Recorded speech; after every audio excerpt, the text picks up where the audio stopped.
ប្រសិនបើប្រាប់ប្រិយមិត្តទាំងអស់គ្នាថាអត់ជឿក៏មិនកើតដែរឥឡូវមើលវីដេអូអស់គ្នា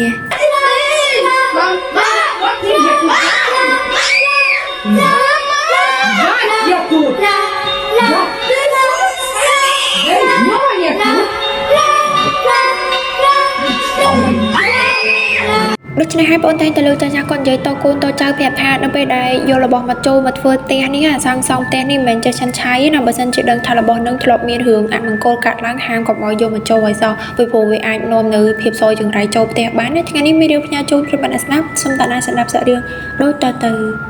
សាររឿងនេះកាលឡើងនៅក្នុងកន្លងឆ្នាំ2007ខ្ញុំនិងភរិយាកំពុងតែដើរមើលអវ៉ាន់នៅកន្លែងខាងលក់គ្រឿងសំណង់ពួកខ្ញុំត្រូវធ្វើផ្ទះហើយខ្ញុំសរសើរសំមកពីអ្នកប្តីប្រពន្ធរបស់ខ្ញុំទងំតែបានលុយមកក្តាប់តូចក្នុងការធ្វើផ្ទះទូចមួយគ្រួសាររបស់ខ្ញុំនៅក្នុងហ្នឹងពីអ្នកប្រពន្ធខ្ញុំសំចៃទាំងពីរនេះហើយដល់ពេលការទិញអវ៉ាន់នេះផងដែរវាថ្លៃពេកតែរបស់ដែលយើងត្រូវយកទិញយកមកធ្វើផ្ទះហ្នឹងណាហើយយើងបានគ្រប់អស់ហើយនៅខ្វះមួយទៀតគឺការ៉ូដាក់មកបន្ទប់បន្តិចហ្នឹងស្រាប់តែគេអត់ចោះឲ្យទេអញ្ចឹងពីអ្នកប្រពន្ធរបស់ខ្ញុំហ្នឹងក៏សំចិត្តថាដើរពីហាងមួយទៅហាងមួយដើរសួរតម្លៃគេហ្មងបើត្រូវតម្លៃមិនយើងទិញអញ្ចឹងណាប៉ុន្តែគ្មានហាងណាដែលត្រូវដូចចិត្តទេពីអ្នកប្រពន្ធខ្ញុំនឹងដៃដើរត្រុកតាមផ្លូវហ្នឹងស្រាប់តែឃើញជាមួយនឹងហាងគ្រឿងសំណង់មួយដែលគេមានលក់អវ៉ាន់ច្រើនប្រភេទដែរហើយចូលមកដល់សួរតម្លៃគេទៅវាត្រូវម៉ាច់ហ្មងតម្លៃនេះគឺខ្ញុំអាចទទួលយកបានន័យថាវាថោកជាងហាងផ្សេងៗដែលខ្ញុំបានសួរគេមកកណោនឹងទៀតអញ្ចឹងមិនត្រូវតម្លៃខ្ញុំមិនទិញពីអ្នកប្រពន្ធរបស់ខ្ញុំហ្នឹងក៏ប្រាប់ចំនួនរបស់គេហើយនឹងរើសពណ៌រើសម៉ូដទៅហើយខាងហាងរបស់គេហ្នឹងក៏ដូចគ្នាដែរគេមានការបញ្ចុះតម្លៃបន្ថែមទៅលើទៀតអញ្ចឹងខ្ញុំពីអ្នកប្រពន្ធសប្បាយចិត្តមែនទែនព្រោះរកកន្លែងត្រូវហើយត្រឡប់មកដល់ពេលវេលាដែលខ្ញុំត្រូវធ្វើទេហើយណាដល់ពេលខ្ញុំធ្វើទេហើយថ្ងៃទី1ដែលខ្ញុំហើវ៉ាន់ចូលមកនៅក្នុងផ្ទះហ្នឹងគ្រូសារបស់ខ្ញុំមានសមាជិក3នាក់ទាំងកូនរបស់ខ្ញុំអាទូចមួយទៀតហ្នឹងម្នាក់ទៀតដល់ពេលចូលមកដល់ទៅហ្នឹងវាកើតរឿងចម្លែកតាំងពីយប់ដំបូងនេះយើងចូលមកនៅហ្នឹងហ្មងស្រាប់តែពីអ្នកប្តីប្រពន្ធរបស់ខ្ញុំហ្នឹងក៏សម្រានហើយទៅពេលយប់ជ្រៅទៅខ្ញុំក៏ឃ្លានទឹកអញ្ចឹងក៏ថាដើរចេញទៅហ្នឹងដើម្បីទៅរកទឹកហូបស្រាប់តែបើកទ្វារក្រាក់ទៅហ្នឹងក៏ឃើញដូចជាមនុស្សស្រីម្នាក់ដែលយើងមើលសម្បោស្ទង់ពីព្រោះថានៅកន្លែងដែលបន្ទប់ដែលយើងទុកទទួលភ្ញៀវផ្ទះនឹងក្រុមហ្នឹងគឺអត់មានបើកភ្លើងទេអញ្ចឹងវាល្ងិតទៅភ្នែករបស់យើងមើលឃើញព្រិលណាយើងឃើញដូចមនុស្សស្រីសក់វែងមើលឡើងព្រឺសបល់មកដល់ហើយខ្ញុំក៏កលេចមើលទៅក្នុងបន្ទប់វិញថាប្រពន្ធរបស់ខ្ញុំនៅសម្រាប់នេះទេហូចចូលពីណាគេនៅពីមុខហ្នឹងបាននិយាយពីកូនប្រុសរត់តែមិនអាចឲ្យពពោះគ្នានៅគេនៅក្នុងបន្ទប់របស់គ្នាណោះដល់ពេលខ្ញុំកន្លែងតែកលេចមកខ្វាច់មកមើលប្រពន្ធហ្នឹងកលេចទៅវ៉ាប់បាត់សមោនារីម្នាក់ដែលខ្ញុំបានឃើញមិញឆឹងសូនតែម្ដងហើយខ្ញុំគិតថាប្រហែលជាខ្ញុំព្រើភ្នែកណាមួយយើងទៅខកពីគេខ្ញុំមើលមីមាំងទៅប្រហែលជាអាចនឹងមើលខុសហើយឯក្បាលទៅបានទៅហូបទឹកអីហើយចាប់តែមិនទាន់នឹងដាក់កៅ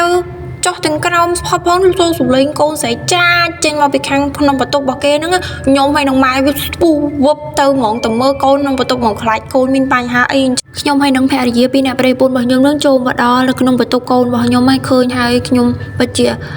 ខ្លាចកូនរបស់ខ្ញុំមានបញ្ហាអីមែនទែនគ្នាយកភួយនឹងកលុំឡើងចិត្តក្បាលចិត្តកតុយបាញ់និយាយពីប្រពន្ធរបស់ខ្ញុំវិញភ័យពេកនិយាយបេះដូងលោតឡើងទឹកហើយក៏បញ្ជូនកូនហ្នឹងមកនៅជាមួយនឹងគ្នាហ្មងទៅយប់ហ្នឹងណាដើម្បីលួងកូនថាអីទេខ្ញុំក៏បានប្រលួងដែរតែកូនក៏បាននិយាយថាអញ្ចឹងពេលដែលកំពុងតែសម្រានេះស្រាប់តែលើកសូរសំឡេងទ្វារបើកក្រាកហើយក៏គិតនៅក្នុងចិត្តថាប្រហែលជាឪពុកម្ដាយហ្នឹងមកមើលព្រោះតំផ្ទះថ្មីអញ្ចឹងខ្លាចលោកកូនខ្លាចក៏អីអញ្ចឹងទៅងើបមកទៅមៀងមកញីភ្នែកមកស្រាប់តែឃើញមនុស្សស្រីម្នាក់ដែលមុខមិនដែលស្គាល់ពីមុនមកសក់ឡើងវែងមុខឡើងអាក្រក់លេងស្រាប់នៅមិញហ្នឹងនៅមាត់ទ្វារដល់ពេលមិនបានមកវិនាទីផងលេងស្រាប់វឺមកដល់មុខខ្ញុំហ្មងអញ្ចឹងទៅខ្ញុំភ័យពេកខ្ញុំខ្លាចខ្ញុំស្រែកចាអញ្ចឹងទៅដល់ពេលដែលខ្ញុំបានស្ដាប់ហេតុផលរបស់កូនរបស់ខ្ញុំហើយទៅខ្ញុំដឹងថាអូប្រហែលជាមានវិញ្ញាណមិនល្អនៅក្នុងផ្ទះនេះហើយមិនដឹងថាមកពីបញ្ហាអីទេស្អែកឡើងខ្ញុំក៏បាន